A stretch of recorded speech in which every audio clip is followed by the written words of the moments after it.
Bab 236-240. Bab 236, kami telah menemukan pelakunya. Bagaimana Anda bisa mengatakan Anda baik-baik saja? Huo Jingjing melihat ke panggung setinggi kira-kira 1 meter dan berpikir tentang cara Tang Ning jatuh. Dia dengan cepat meraih lengan Tang Ning dan memeriksanya. Kamu pasti akan muncul di berita. Apa menurutmu, orang lain tidak melihatnya? Huo Jingjing memahami kekhawatiran Tang Ning, jadi dia mengganti nama Mo Ting dengan orang lain. Namun, Tang Ning hanya tertawa, beruntung lantainya berkarpet. Pada saat ini, pembawa acara juga mendekati Tang Ning saat dia membantunya. Apakah kamu masih bisa berjalan? Apakah kamu ingin pergi ke rumah sakit? Tang Ning menggelengkan kepalanya. Rasa sakit itu sebenarnya lebih jelas pada saat dia diterkam. Dibandingkan, kalau begitu, istirahatlah. Jika kamu butuh sesuatu, beritahu kami. Pembawa acara menghibur, jika ada sesuatu, jangan ditahan. Setelah berbicara, pembawa acara kembali ke panggung dan menghilangkan kecanggungan dari adegan yang baru saja terjadi. Suasana positif dengan cepat pulih dan upacara penghargaan dilanjutkan. Namun, berita kejatuhan Tang Ning dengan cepat bocor ke publik. Keamanan berhasil menangkap pria bertopi itu. Dia berusia 17 hingga 18 tahun dengan wajah berjerawat dan aura pemberontak. Dia bilang dia adalah penggemar setiamu. Dia sangat menyukaimu sehingga dia kehilangan kendali untuk sesaat. Long Jie menyampaikan pesan dari keamanan ke Tang Ning. Karena dia masih anak-anak dan kamu baik-baik saja, pihak keamanan merasa tidak pantas untuk menahannya. Apakah kamu percaya padanya? Huo Jingjing bertanya setelah mengamati kerumunan. Tang Ning menggelengkan kepalanya, dia berpikiran jernih. Setidaknya ada satu hal yang dia yakini, pasti ada hubungannya dengan orang-orang di Star King. Tapi kami tidak punya bukti. Kalau begitu, kita harus menanggungnya untuk saat ini, jawab Tang Ning dengan tenang dengan suara lembut. Mungkin Huo Jingjing tidak tahu, tapi Long Jie yakin saat ini, Tang Ning hanya menyembunyikan niat sebenarnya. Tidak mungkin dia akan membiarkan insiden ini pergi. Apakah kamu ingin pergi dulu? Tidak, tidak apa-apa. Kamu masih memiliki penghargaan untuk diterima. Aku akan meminta Long Jie untuk membantuku kembali ke tempat dudukku. Tang Ning menahan rasa sakitnya saat dia berdiri. Huo Jingjing dengan cepat memeganginya dan tidak bisa menahan diri untuk tidak berteriak. Apakah kamu gila? Kamu masih mencoba untuk berani. Aku tidak mencoba untuk berani. Tang Ning berpikir tentang bagaimana dia menyelinap di kamar mandi dan bagaimana Mo Ting terjaga sepanjang malam untuk menutupi lantai. Jika dia pulang lebih awal, Mo Ting pasti akan khawatir. Mo Ting suka meledak-ledak.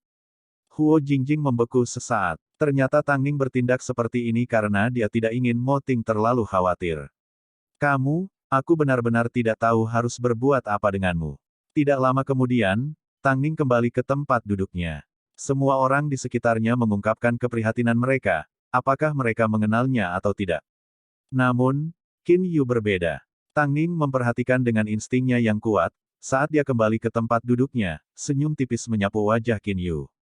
Tidak peduli apakah dia bersungguh-sungguh atau tidak, senyuman ini ditanamkan di hati Tang Ning. Tang Ning selalu menjadi orang yang pendendam. Jika kejadian ini benar-benar ada hubungannya dengan orang-orang di Star King, dia pasti akan membuat mereka membayarnya. Hairui Entertainment, Fang Yu akan merilis artikel berita yang dia siapkan. Namun, saat ini, dia mendengar berita dari upacara penghargaan, Tang Ning mengalami kecelakaan. Dia diterkam di atas panggung dan akhirnya jatuh. Fang Yu segera menuju ke kantor CEO untuk menemukan Mo Ting duduk di kursi.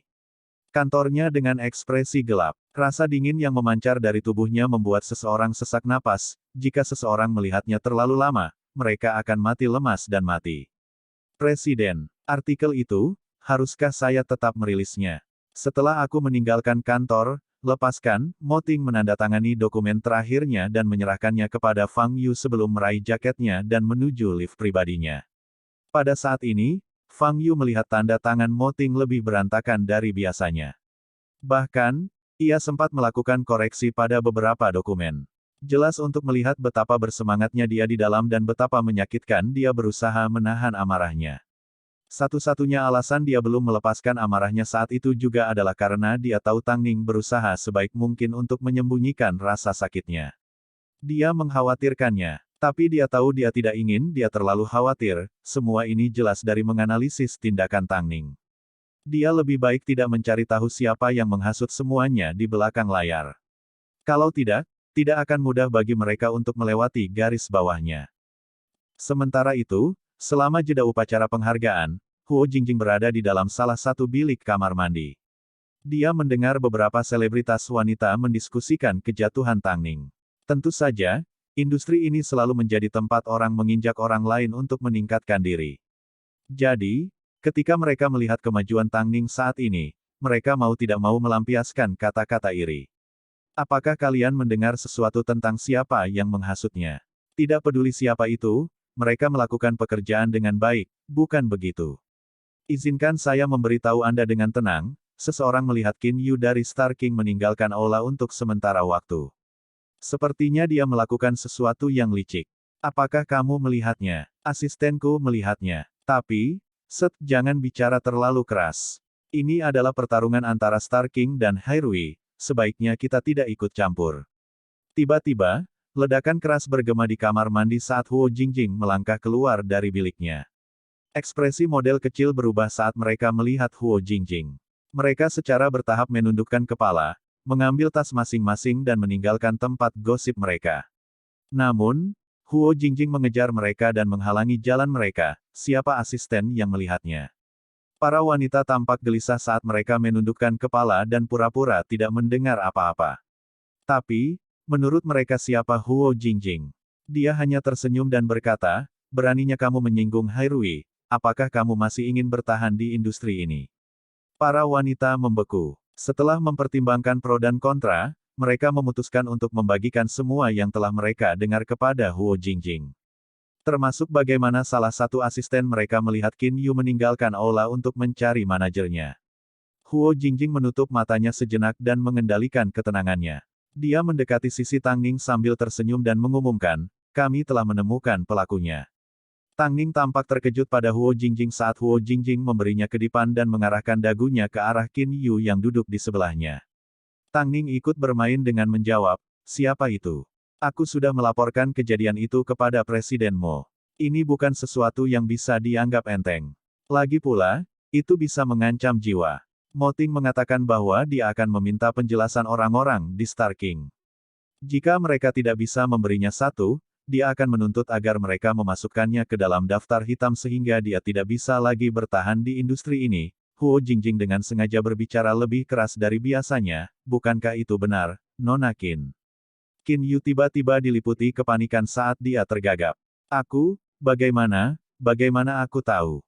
Seseorang. Qin Yu menganalisis adegan di depannya dan menemukan kata-kata Huo Jingjing tidak dapat dipercaya. Jadi dia tenang dan menjawab, apa yang mereka lihat? Apakah Anda punya bukti? Bab 237, saya juga ingin presiden menjadi manajer saya. Huo Jingjing telah berkecimpung di industri ini selama lebih dari 10 tahun dan telah melihat banyak orang seperti Qin Yu di masa lalu, jadi dia langsung menendangnya ketika tidak ada yang menyadarinya.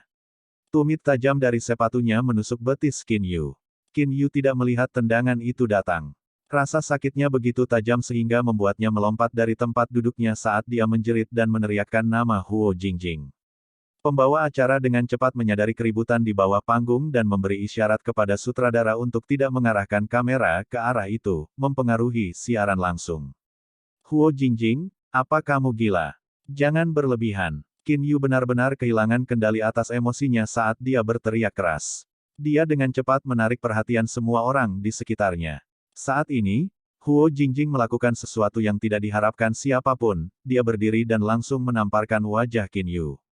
Banyak orang yang hadir menyaksikannya. Huo Jingjing telah memukul Qin Yu.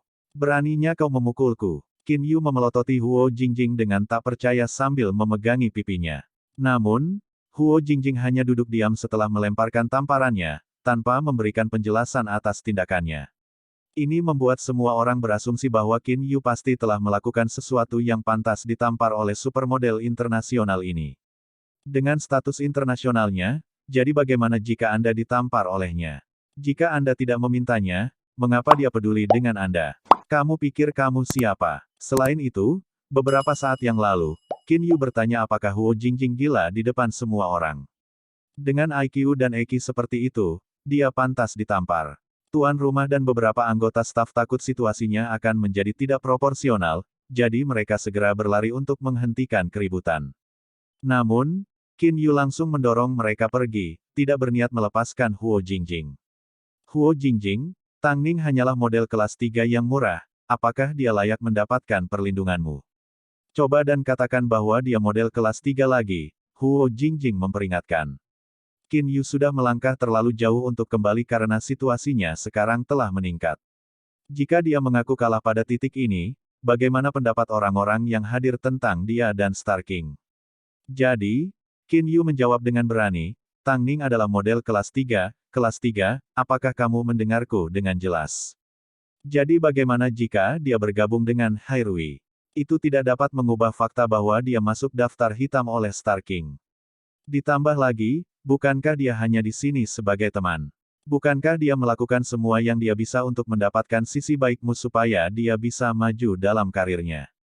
Jangan salah paham dan perlakukan dia seperti harta karun. Hati-hati dia tidak hanya berbalik dan menjualmu.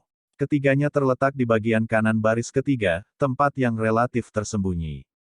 Tetapi banyak orang masih berhasil mendengar ejekan terhadap Tang Ning yang keluar dari mulut Qin Yu.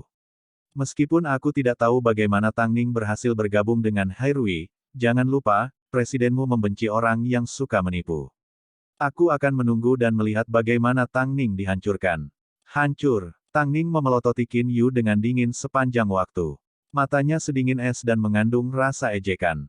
Namun, ketika Qin Yu mengejek Tang Ning, Hairui telah merilis artikel mereka. Banyak orang yang hadir yang merasa bosan sedang menggesek ponsel mereka ketika mereka menemukan berita ini. Mereka menutup mulut mereka dengan kaget. Apakah kamu berbicara tentang Tang Ning? Sementara Qin Yu masih menyerang Tang Ning secara verbal, wanita di sebelah kanannya membungkuk dan memperingatkan, Nona Qin, saya pikir lebih baik jika Anda berhenti berbicara. Apakah Anda tahu siapa manajer Tang Ning? Qin Yu menoleh dan menatap wanita itu dengan rasa jijik yang tak terlukiskan. Wanita itu memandangnya tanpa daya sambil melanjutkan, jika kamu tidak ingin mendengarkanku, itu pilihanmu. Aku hanya menganggapnya lucu. Qin Yu tidak bisa memahami apa yang dimaksud wanita itu. Namun, semua orang di bawah panggung sudah berbisik ke telinga masing-masing, tenggelam dalam diskusi. Berita ini sangat mengejutkan. Tidak ada yang akan membayangkannya sama sekali. Ini terlalu tidak terduga. Hairui baru saja mengumumkan bahwa CEO mereka, Mo Ting, telah memutuskan untuk menjadi manajer pribadi Tang Ning. Pribadi. Yang paling penting, ini Mo Ting yang sedang kita bicarakan, raja industri hiburan yang misterius dan menakutkan. Aku sangat iri pada Tang Ning, bagaimana dia bisa melakukan ini. Agar CEO secara pribadi meningkatkan perannya, Tang Ning harus memiliki kekuatannya. Kalau dipikir-pikir, aku juga ingin presiden menjadi manajerku. Tidak peduli seberapa padatnya Qin Yu, tidak mungkin dia tidak menyadari apa yang terjadi di sekitarnya. Oleh karena itu, dia membungkuk dan mengambil telepon dari tangan wanita di sebelahnya. Setelah melihat pengumuman yang dibuat oleh Hairui, Huo Jingjing juga melihat berita itu. Dia mengangkat telepon di tangannya dan bertanya, ini adalah model yang Anda sebut kelas 3. Namun, dia berhasil membuat raja industri hiburan mengambil peran sebagai manajer pribadinya. Tidak hanya itu, dia adalah miliknya secara eksklusif. Petik 2. Saya pikir seseorang telah mencapai akhir mereka. Qin Yu, kamu menghasut insiden di atas panggung, bukan? Sebagai manajer Tang Ning, bagaimana menurutmu Mo Ting akan menangani masalah ini? Aku bisa memberitahumu sekarang, metode Mo Ting selalu mematikan tanpa peringatan. Napas Qin Yu dipercepat. Dia melirik Tang Ning sekilas sebelum duduk di kursinya. Sebenarnya, Tang Ning juga terkejut saat mengetahui tentang pengumuman ini. Meskipun Mo Ting telah memberinya dorongan kepercayaan diri sebelum upacara, dia tidak tahu dia akan mengambil kesempatan ini untuk mengumumkan perannya sebagai manajernya. Hei, lihat ekspresi sel-asteriste itu, Huo Jingjing menunjukkan. Tang Ning tertawa saat suasana hatinya menjadi cerah. Jadi bagaimana jika Mo Ting membuat pengumuman? Dia hanya mengatakan yang sebenarnya. Aku tidak pernah menyangka, Presiden Mo akan menyayangimu sampai ke level ini. Dia benar-benar memutuskan untuk menjadi manajermu. Apakah kamu sudah tahu tentang ini? Ya, benar. Aku hanya tidak menyangka dia akan langsung mengumumkannya seperti ini. Tang Ning sedikit gugup dan tidak berdaya. Dia khawatir Huo Jingjing akan salah paham tentang dirinya. Ini bagus. Dengan perlindungan Presiden Mo, aku yakin semua pembuat onar tidak lagi cukup berani untuk mendekat, Huo Jingjing menanggapi. Mungkin karena dia lebih tua dari Tang Ning, tanpa sadar dia menganggap dirinya sebagai kakak perempuan Tang Ning. Fakta bahwa dia tidak bisa membalaskan dendam Tang Ning atas insiden di atas panggung, dia merasa tidak mampu dan menyesal. Jadi, sekarang setelah Mo Ting mengumumkan bahwa dia adalah manajer Tang Ning, itu setara dengan mendorong Tang Ning ke ketinggian baru. Setidaknya, mulai sekarang, sebelum menindas Tang Ning, orang perlu memikirkannya kembali dan mempertimbangkan kembali apakah mereka dapat menangani konsekuensi menyinggung Mo Ting. Secara alami, pengumuman Hai Rui segera menjadi topik terpanas. Mo Ting telah menjadi manajer pribadi Tang Ning. Sehubungan dengan bom berat yang dijatuhkan ini, masyarakat mulai menyebarkan segala macam rumor. Itu terlalu tak terduga dan mengejutkan. Adapun Tang Ning, dengan pria ini sebagai pendukungnya, siapa yang masih akan berjuang untuk mendapatkan sumber daya dengannya? Ini adalah Mo Ting yang mereka bicarakan.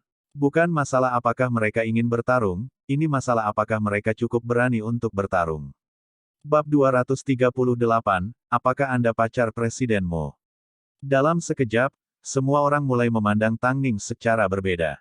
Kecemburuan, persaingan, semua orang mengepungnya dan menghakiminya. Namun, tidak ada yang berani berjalan ke wajahnya dan memprovokasi dia. Alasannya sederhana, tubuh Tang Ning sudah dicap dengan logo Mo Ting. Jika seseorang tidak lagi ingin bertahan di industri ini, mereka dipersilakan untuk menguji otoritas Mo Ting. Tang Ning mengerutkan alisnya. Huo Jingjing memperhatikan gerakan kecil ini adalah sesuatu yang harus kamu lalui. Kamu harus menanggungnya. Aku butuh waktu untuk membiasakan diri, jawab Tang Ning. Ditambah lagi, mengenai masa depan, saya masih memiliki banyak ketidakpastian. Tang Ning mengangguk. Sementara itu, upacara penghargaan sudah mendekati akhir. Karena Qin Yu khawatir Mo Ting akan membuatnya bertanggung jawab, dia meninggalkan tempat kejadian lebih awal dengan rasa bersalah. Namun, Huo Jingjing menahannya. Nona Qin, apakah Anda sudah pergi? Apakah Anda takut Presiden Mo akan membuat Anda bertanggung jawab? Wajah Qin Yu berganti-ganti antara merah dan putih. Dia ingin pergi, tetapi Huo Jingjing tidak hanya menghentikannya, dia bahkan mendekatinya dengan penuh kasih sayang sambil memeluknya. Ayo pergi bersama. Tang Ning menundukkan kepalanya dan terkikik. Saat dia berdiri dari kursinya, dia tiba-tiba merasa pusing, sepertinya dia masih menderita efek setelah jatuh dari panggung. Huo Jingjing berbalik dan meliriknya. Setelah memastikan dia baik-baik saja, dia dengan lega berjalan ke depan. Semua orang keluar dari aula dengan tertib. Namun, perhatian media semuanya tertuju pada Tang Ning. Begitu mereka melihatnya muncul, mereka dengan cepat mengelilinginya. Nona Tang, bisakah Anda menjawab beberapa pertanyaan kami? Nona Tang, dapatkah Anda memberitahu kami mengapa Presiden Mo memutuskan untuk mengontrak Anda sebagai artisnya? Nona Tang, dengan jadwalnya yang padat, akankah Presiden Mo benar-benar punya cukup waktu untuk menjadi manajermu? Mendengar pertanyaan ini, Tang Ning hanya bisa tersenyum. Dia tahu jauh di lubuk hati, ini bukan pertanyaan yang ingin ditanyakan media. Apa yang benar-benar ingin mereka ketahui adalah, mengapa CEO yang maha kuasa, bos besar industri hiburan, menjadi manajer model seperti dia? Hubungan apa yang dia miliki dengan Mo Ting? Apakah mereka melakukan pertukaran yang tidak senonoh? Sayangnya, tidak ada yang berani menyebarkan desas-desus tentang Mo Ting. Jadi, para wartawan ini berusaha sangat keras untuk menahan diri dari mengajukan pertanyaan yang terlalu intens. Mereka hanya menunggu dengan sabar untuk melihat apakah Tang Ning akan tergelincir dan mengungkapkan sesuatu sendiri. Karena terlalu banyak reporter, jalan Tang Ning benar-benar terhalang. Asisten Long Jie dan Huo Jingjing dengan cepat berlari untuk membantu. Long Jie berdiri di depan Tang Ning dan mengingatkan media, Tang Ning sedang tidak enak badan hari ini, kuharap media bisa bersikap lunak padanya. Dengan kata-kata ini, media diingatkan bahwa Tang Ning telah jatuh dari panggung belum lama ini. Namun, mereka tidak berniat untuk melepaskannya. Tang Ning jarang menerima wawancara, jika mereka melewatkan kesempatan ini, mereka tidak akan tahu kapan mereka mendapat kesempatan lagi. Selain itu, tidak mungkin mereka pergi mewawancarai Mo Ting. Tang Ning, bisakah kamu memuaskan kami sekali ini saja? Kami hanya berusaha mencari nafkah. Betul. Bisakah kamu mengobati rasa penasaran publik? Tang Ning tertawa, apa yang membuat publik penasaran? Reporter itu membeku dan menjawab, kami semua ingin tahu mengapa CEO Hairui yang maha kuasa menjadi manajer sebuah model.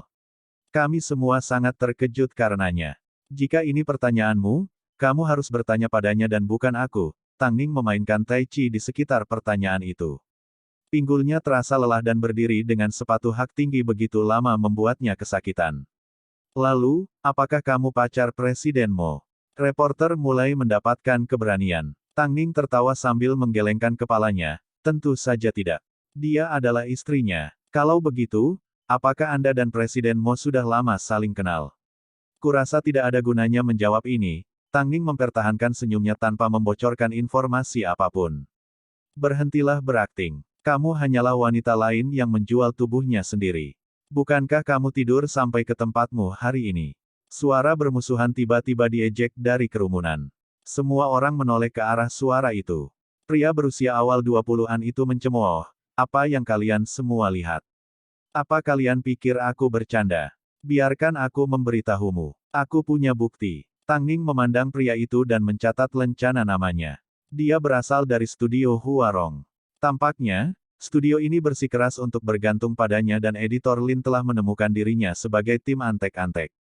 Tang Ning tidak tahu, reporter Huarong sebelumnya mengambil foto dirinya dan Mo Ting sedang mesra di luar manor di London. Hanya saja mereka telah memutuskan untuk tidak mengeksposnya. Kamu pasti gila dan berusaha mencari perhatian. Wartawan lain berteriak. Tang Ning adalah sel asteriste. Aku sudah memperingatkan kalian semua. Akhirnya, akan ada hari ketika kamu akan percaya apa yang aku katakan. Bukankah dia sudah cukup bermain Tai Chi di sekitar kebenaran? Bagaimana mungkin kamu masih percaya padanya? Sudah berkali-kali di masa lalu dia mengatakan dia tidak punya pacar, sementara itu, dia berkencan dengan banyak bos di belakangmu. Begitu Long Jie mendengar fitnah ini, dia sangat marah.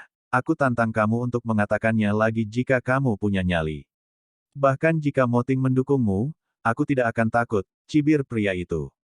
Tunggu sampai kami menyortir semua bukti, itu akan meledak. Apakah kamu pikir kamu jatuh dari panggung karena kamu benar-benar memiliki penggemar setia? Itu karena seseorang tidak tahan denganmu sehingga mereka sengaja bersekongkol melawanmu. Aku benci wanita yang terlihat polos padahal sebenarnya paling kotor. Puff. Qin Yu berdiri di satu sisi sambil menikmati pertunjukan. Dia tiba-tiba terpesona oleh reporter ini. Mungkin dia bisa mengetahui rahasia Tang Ning dari pria ini. Hei, bersihkan mulutmu yang kotor itu. Long Jie memperingatkan dengan marah. Kamu ingin aku membersihkannya? Tentu saja aku bisa, tetapi kamu juga harus bertindak bersih agar aku berbicara dengan bersih. Kamu secara alami menarik kecurigaan dengan hal-hal seperti Presiden Mo bukan menjadi manajer siapapun selain milikmu.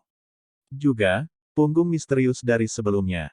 Pada kenyataannya, apa yang disebutkan reporter itu juga membuat orang lain penasaran. Namun, mereka tidak cukup berani untuk bertanya langsung kepada Tang Ning tentang hal itu. Lagi pula, statusnya tidak lagi setingkat sebelumnya. Tang Ning telah berdiri cukup lama dan pinggulnya mulai terasa sakit saat dia mundur beberapa langkah. Long Jie menyadari hal ini dan segera menghubungi penyelenggara untuk meminta bantuan. Pada saat ini, fan manajer hitam berhenti di pintu masuk studio televisi. Mo Ting melangkah keluar dan berjalan melewati semua teriakan keras. Menuju Tang Ning. Dia tidak datang seperti biasanya, tidak ada mobil mewah yang mahal, hanya sebuah van yang sesuai dengan identitas Tang Ning. Ini jelas menunjukkan bahwa dia serius untuk menjadi manajernya dan tidak mendukungnya dengan uang. Media segera mengalihkan perhatian mereka kepadanya, tetapi mereka hanya memegang mikrofon mereka terlalu takut untuk mengajukan satu pertanyaan pun. Mereka takut dengan tatapan Mo Ting. Bab 239, Takut Sampai Mati. Media mulai berkumpul di sekitar Mo Ting saat mereka berdiri di antara Mo Ting dan Tang Ning. Meskipun mereka semua mengarahkan mikrofon ke arahnya, semua pertanyaan yang ingin mereka tanyakan berubah menjadi satu permintaan sederhana. Presiden Mo, bisakah Anda berbicara beberapa patah kata? Berbicara beberapa kata. Kata-kata apa yang mereka maksud? Mo Ting dikelilingi oleh para reporter, hanya beberapa langkah dari Tang Ning.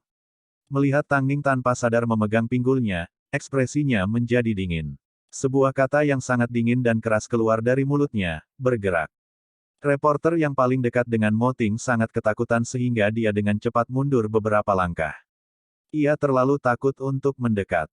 Faktanya, dia terlalu takut untuk menarik napas lebih besar. Terlepas dari ini, para reporter lainnya secara bertahap membuka jalan bagi Moting untuk sampai ke Tang Ning. Tang Ning sedikit cemas. Dia takut Moting tahu dia tidak sehat.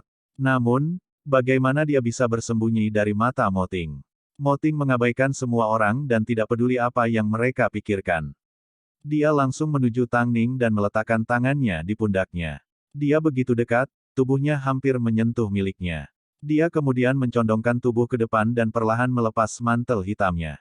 Tang Ning sedikit tidak nyaman. Tapi, semua orang bisa dengan jelas melihat darah merah cerah di pinggulnya. Dia tidak terluka seperti yang mereka kira, dia hanya menahan rasa sakit. Moting tidak menatap wajah Tang Ning sebelum berbalik dan berkata kepada para reporter, jika kamu ingin tahu kenapa. Para wartawan diberi kesempatan untuk mengajukan pertanyaan, tapi, tidak ada yang berani maju.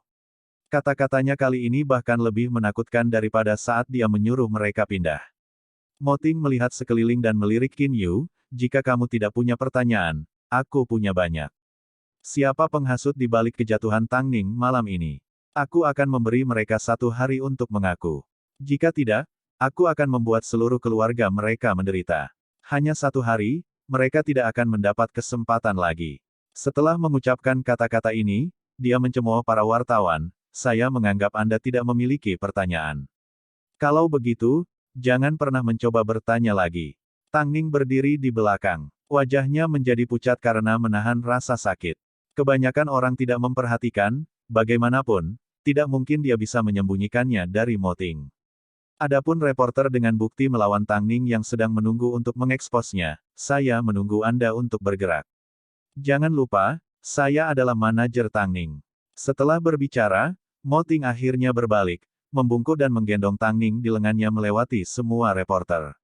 Semua reporter termasuk yang dari Huarong sangat terkejut hingga tidak bisa berkata apa-apa. Tak satu pun dari mereka yang berani menantang Moting. Huo Jingjing telah menempel pada Qin Yu sejak meninggalkan upacara. Dia menatapnya dan melihat wajahnya menjadi pucat seperti selembar kertas putih.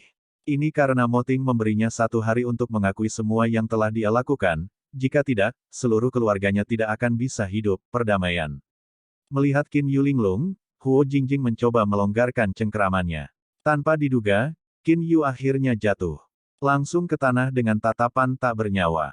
Sepertinya dia ketakutan setengah mati. Huo Jingjing tertawa sebelum menaiki van bersama Long Jie. Sekarang mereka hanya bisa menunggu dan melihat apakah Qin Yu tahu apa yang harus dia lakukan. Betapa menghibur. Sementara itu, Tang Ning terbaring di pelukan Moting. Dia tidak merasakan terlalu banyak rasa sakit ketika dia duduk dan berdiri sebelumnya. Namun sekarang, saat dia berbaring di pelukan Moting, rasa sakitnya tak tertahankan. Tang Ning menahan begitu banyak rasa sakit, air mata mulai mengalir dari matanya. Moting menempatkannya di dalam van dan langsung bergegas ke rumah sakit. Sepanjang jalan, Moting tanpa henti memerintahkan Luce, berkendara lebih cepat.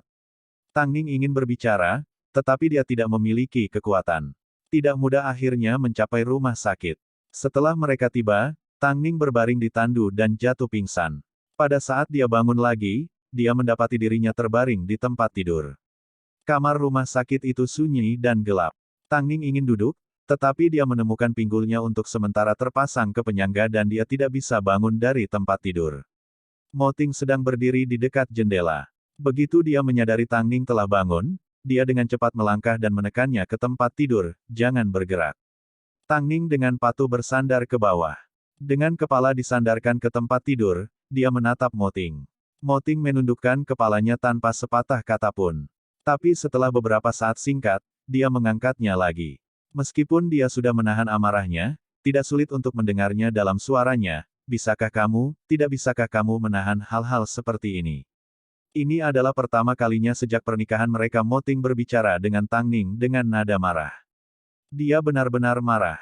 Tang Ning tidak menanggapi. Sudut bibirnya berkedut, tapi dia memutuskan untuk tidak menjelaskan apapun saat dia perlahan berbaring dan membelakangi Moting. Apa kau tahu betapa hancurnya hatiku melihatmu seperti ini? Moting mengucapkan kata-kata ini dengan membelakangi dia. Suaranya jauh lebih lembut dan terdengar sedikit kesal. Tang Ning tidak bergerak. Tapi, Mo Ting duduk di tepi tempat tidur dan memeluknya. Tang Ning mengambil kesempatan untuk memeluk lengan Mo Ting. Setelah beberapa lama, dia akhirnya berbicara dengan suara serak. Bukannya aku ingin membiarkan insiden itu berlalu atau membiarkan pelakunya pergi, aku tidak begitu murah hati. Aku tidak peduli dengan nasib orang lain. Aku dulu hanya khawatir bahwa Anda akan khawatir. Belum lama ini, saya hanya melukai diri saya sedikit dan hati Anda sangat sakit. Jika saya harus dikirim langsung ke rumah sakit, seberapa sulitkah bagi Anda? Aku ingin menanggungnya. Setidaknya sampai aku pulang dan bisa memberitahumu tentang itu. Mo Ting tidak menanggapi. Dia berbaring dan memeluknya dari belakang. Tang Ning awalnya tidak emosional, tetapi dia tiba-tiba menangis. Kamu benar-benar galak beberapa saat yang lalu. Itu tidak sengaja, Mo Ting segera menghibur wanita di pelukannya. Mulai sekarang aku tidak akan bersikap galak terhadapmu. Tang Ning menangis sebentar sebelum berbalik dan meletakkan kepalanya di dada Mo Ting, baru kemudian dia merasakan rasa aman. Pinggulmu cedera. Kamu perlu istirahat setidaknya setengah bulan. Kamu tidak akan bisa melanjutkan syuting dan semua pekerjaanmu akan ditunda untuk sementara. Oke, kali ini, Tang Ning tidak keras kepala saat dia menganggukkan kepalanya. Dia takut jika dia keras kepala lagi, itu akan menimbulkan beban lain bagi Mo Ting, tapi, aku ingin sembuh di rumah. Aku akan pergi bertanya pada dokter. Setelah berbicara, Mo Ting berdiri dan membiarkan Long Jie dan Huo Jingjing masuk ke dalam ruangan. Kasihan, Long. Jie bersandar di tempat tidur Tang Ning. Hanya memikirkan bagaimana Tang Ning jatuh dari panggung membuat tulang punggungnya merinding. Sementara itu, Huo Jingjing menatap Tang Ning dengan tatapan mengintimidasi sambil menyilangkan tangan. Aku sudah memberitahumu, kamu tidak akan bisa menyembunyikan apapun darinya, tidak mungkin. Huo Jingjing menghela nafas. Presiden Mo benar-benar marah kali ini. Karena kamu terluka, seluruh industri hiburan juga akan menderita. Petik 2. Saya baik-baik saja. Beristirahatlah. Akan ada pertunjukan bagus besok. Huo Jingjing mengedipkan mata. Tidak bisa dihindari, siapa yang menyuruh mereka menyakiti orang yang paling dicintai presiden. Sekarang, berhentilah bicara omong kosong. Cepat pulang, istirahat dan bawa trofimu bersamamu, gerutu Tang Ning pada Huo Jingjing. Bab 240, menebak hubungan mereka. Tang Ning terluka parah. Setelah media menerima berita tentang cedera Tang Ning, mereka bergegas ke rumah sakit di tengah malam. Mo Ting mengikuti saran dokter dan mendorong Tang Ning keluar dari rumah sakit dengan kursi roda. Setelah mengambil foto kondisi Tang Ning, media akhirnya menyadari bahwa Tang Ning telah menahan rasa sakitnya sepanjang upacara. Selain mengambil foto dari jarak yang aman, para reporter terlalu takut untuk mendekati Mo Ting, apalagi Tang Ning yang berada di bawah perlindungannya. Hanya setelah keduanya naik van manajer, apakah Luce menghadapi media, terima kasih atas perhatian semua orang, tetapi Tang Ning perlu waktu untuk pulih.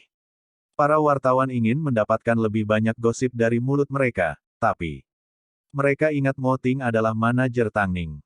Jadi, meskipun mereka ingin membuntuti van mereka, mereka menahan diri karena peringatan yang diberikan Mo Ting sehari sebelumnya.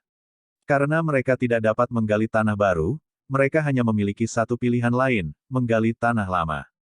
Media melihat sejauh Crown Star Show dan menghabiskan semua upaya mereka untuk mengumpulkan setiap informasi kecil yang dapat mereka temukan tentang keduanya. Namun, mereka tidak bisa sampai pada kesimpulan. Jika Tang Ning meminta Mo Ting mendukungnya sejak lama sekali, dia tidak mungkin menderita semua pasang surut yang dia alami. Jadi, meskipun mereka menemukan informasi, itu tidak berarti apa-apa. Tentu saja, tidak menemukan informasi sejak dini, bukan berarti mereka tidak akan menemukan apapun nantinya. Misalnya, media mengambil punggung Mo Ting dan membandingkannya secara berdampingan dengan pria di iklan LM. Pada akhirnya, semua orang terkejut menemukan, Mo Ting memiliki peluang 90% untuk menjadi pria impian. Selama insiden Ling Feng, ini adalah pria yang telah membantu Tang Ning melewati masa-masa sulit. Setelah itu, ketika Tang Ning pergi ke Feng Kai, dia mengatakan bahwa dia sudah menikah dan menikah dengan pria paling berkuasa di industri. Para wartawan menggali jauh ke dalam informasi mereka untuk kebenaran, tapi bahkan ketika mereka mengumpulkan semua informasi yang muncul dalam semalam, tidak ada yang bisa memberikan kesimpulan yang pasti. Sementara itu, beberapa reporter juga mengetahui dari orang dalam bahwa Mo Ting diam-diam telah membantu Tang Ning dalam berbagai kesempatan. Selain itu, ada desas-desus bahwa Mo Ting terkesan dengan profesionalisme Tang Ning. Tapi, informasi paling tersembunyi yang berhasil mereka gali adalah bahwa Mo Ting dan Tang Ning tinggal di Hyatt Regency. Dalam sekejap, semua orang sibuk menebak-nebak hubungan antara Tang Ning dan Mo Ting. Beberapa orang merasa segala sesuatunya tidak serumit kelihatannya, Tang Ning hanya melompati rintangan dan maju ke depan untuk mendapatkan persetujuan Mo Ting. Di sisi lain, beberapa orang merasa Mo Ting dan Tang Ning mengenal satu sama lain sejak awal dan Mo Ting telah membantu Tang Ning mencapai posisinya saat ini. Dan kemudian ada orang yang menganggap Tang Ning telah menggunakan pertukaran tubuhnya yang tidak senonoh untuk naik ke tempat dia berada. Tapi tidak peduli apa yang mereka pikirkan, ada terlalu banyak poin yang tidak dapat dijelaskan secara logis, karena setiap tindakan Tang Ning hanyalah untuk membuktikan dirinya sendiri. Seperti ini, seseorang yang awalnya dianggap menyendiri dari dunia, tiba-tiba dikelilingi oleh aura misteri. Publik lebih fokus ingin tahu tentang Tang Ning daripada menghakiminya karena dia mengandung terlalu banyak rahasia. Hasilnya persis seperti yang diantisipasi Presiden. Keingintahuan publik terhadap Tang Ning memang hampir mencapai titik gila. Fang Yu tidak dapat membantu tapi desah saat dia melihat data umpan balik publik. Lu Ce menerima data dari Fang Yu, melihat sekilas dan menganggukkan kepalanya. Saat ini aku lebih tertarik pada siapa pelaku di balik kejatuhan Nyonya. Apakah menurutmu mereka akan keluar dan mengaku? Mereka lebih baik mengaku. Kalau tidak, tidak ada yang bisa mengantisipasi apa konsekuensinya, jawab Lu Ce dengan serius sambil bersandar di meja kantor. Fang Yu mengerti apa yang dimaksud Lu Ce, karena ke dunia luar, Mo Ting memang agresif. Tapi, dia tidak bisa menyembunyikan fakta bahwa dia menyayangi istrinya lebih dari apapun. Karena kita membicarakannya, setelah melihat cinta antara Presiden dan Tang Ning, bukankah kamu sendiri ingin jatuh cinta? Fang Yu bertanya sambil duduk di kursi kantor sambil mengayunkan kakinya. Adalah N. Lu Ce berbalik dan melihat lukisan di dinding. Reaksimu jelas berarti ada. Aku tidak yakin, Lu Ce menggelengkan kepalanya, aku tidak tahu apa yang dianggap tertarik pada seseorang. Saudaraku, dengan Eki seperti milikmu, bagaimana kamu bisa bertahan hidup? Fang Yu tidak bisa mengerti. Dia berdiri, mendekati Lu Ce dan melanjutkan, kata-katamu memberitahuku bahwa kamu sudah memikirkan seseorang, hanya saja kamu tidak yakin dengan perasaanmu, benar kan? Lu Ce menundukkan kepalanya. Sebenarnya, aku tidak begitu tertarik pada wanita, aku menganggap mereka terlalu merepotkan. Bahkan jika wanita yang pintar seperti Nyonya, aku masih menganggap mereka melelahkan. Kamu bisa tahu hanya dengan melihat Presiden. Namun, ada satu orang tertentu yang berbeda. Sementara aku memberi semua orang lampu merah, aku tidak bisa tidak memberinya lampu hijau. Terkadang aku bertanya-tanya apakah itu karena dia sangat baik padaku. Fang Yu menganalisis ekspresi Lu Ce, terutama matanya. Dia menyadari bahwa dia benar-benar bingung dan tertawa terbahak-bahak. Kalau begitu, apakah kamu suka caramu berinteraksi? Lu Ce membeku sesaat sebelum menganggukkan kepalanya, aku tidak muak dengan itu. Sebenarnya aku merasa cukup nyaman. Bukankah itu yang terpenting? Lanjutkan saja jalanmu, Fang Yu menyemangati. Jika dia terus memikirkan apakah Lu Ce tertarik atau tidak, sepertinya dia hanya akan membuatnya takut. Orang dengan EQ rendah mudah takut. Karena wanita yang dia maksud juga memperlakukannya dengan baik, jelas dia tertarik padanya. Jadi, dia memutuskan untuk membiarkan balok kayu tolol ini terus menikmati perasaan ambiguitas. Perasaan ketika hati seseorang terbangun, bukanlah sesuatu yang bisa dialami semua orang. Lu Ce terdiam sesaat sebelum menganggukkan kepalanya, kalau begitu aku akan pergi. Ya, cepat pergi. Apa menurutmu aku punya banyak waktu luang? Fang Yu mendorongnya keluar, berpura-pura kesal. Meskipun Lu Ce meninggalkan kantor Fang Yu, pikirannya masih memikirkan pertanyaan yang diajukan Fang Yu. Sebenarnya, orang tuanya telah mengganggunya tentang menikah, tetapi dia selalu merasa wanita terlalu merepotkan. Mungkin saat dia memikirkan orang ini, hatinya mengirimkan sinyal, karena pada saat ini, sebuah panggilan telepon datang dari Long Jie. Lu Ce mengerutkan alisnya tetapi masih menekan tombol jawab, ada apa? Haha, aku mendengar bahwa Qin Yu sangat ketakutan sehingga dia tidak melangkah keluar dari pintu depan rumahnya, saat ini dia sedang mempertimbangkan apakah akan keluar dan mengaku. Apakah kamu menelepon hanya untuk memberitahuku itu? Long Jie membeku sesaat. Dia menyadari suara Luce terdengar agak tidak normal. Apakah kamu sibuk dengan sesuatu? Bukankah kita biasanya membicarakan hal-hal seperti ini? Luce tidak menanggapi. Jika tidak nyaman, aku tidak akan berbicara denganmu tentang hal ini mulai sekarang. Hanya saja, aku tidak punya siapa-siapa untuk diajak bicara. Setelah berbicara, Long Jie ingin menutup telepon, tetapi Luce tiba-tiba berkata, tidak, itu tidak merepotkan. Hah? Long Jie tiba-tiba merasa seperti melayang di udara. Aku berkata, itu tidak merepotkan. Jika kamu ingin meneleponku, maka teleponlah. Luce mengulangi dirinya sendiri. Hati Long Jie mekar dengan gembira. Selama dia bisa membuktikan bahwa dia setidaknya sedikit spesial di hatinya, dia puas.